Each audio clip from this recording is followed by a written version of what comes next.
The most difficult experiences in ministry come on a sort of personal level. It's not so much because somebody takes issue with something you believe, somebody doesn't agree with your doctrine, or somebody doesn't like the way you explained a Bible verse, or somebody didn't like your sermon, or somebody thought you were offensive in the way you said something. I mean, you get over that. There's a certain amount of persecution that comes because, you preach dogmatically, you preach the truth, you have strong convictions, and there are people who don't like it. But I can deal with that because I feel like I'm fighting for the truth. What really hurts in ministry is personal disloyalty. And I don't mean by that you should expect blind loyalty from people.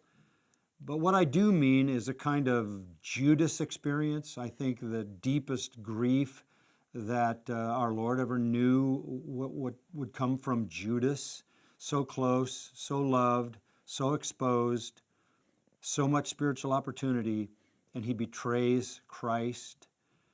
Even Peter, who denounces and denies Christ at the crucial time of his arrest. Those are the deepest pain in ministry.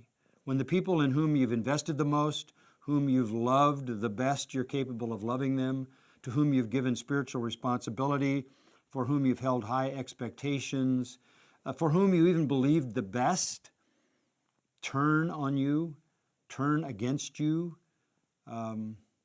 even try to start a kind of mutiny, speak evil of you, collect people around them who join the criticism, and it wounds the church, and it does damage to the unity of the church.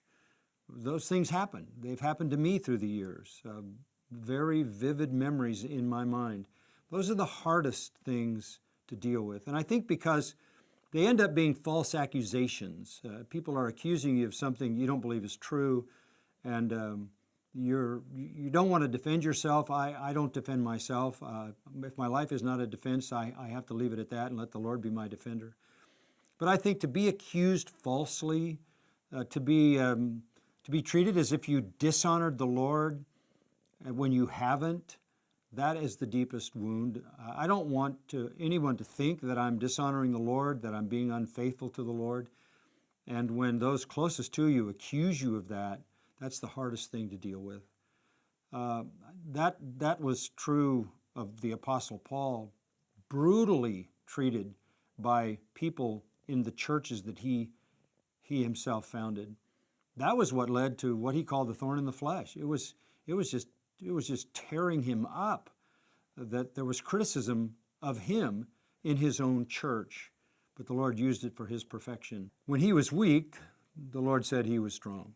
And so he actually goes so far in 2 Corinthians to say, I rejoice in the weakness.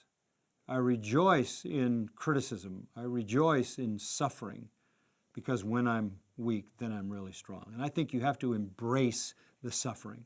You have to, even though it hurts, it's hard, painful, you embrace it as God's way of humbling you, God's way of making you weak so that your strength is found only in Him. And I have found that through the hardest times of being misrepresented, misunderstood, and falsely accused, the Lord has worked the greatest works of grace in my own heart and shown His strength. Embrace those times of suffering. They make you stronger. That makes you more effective.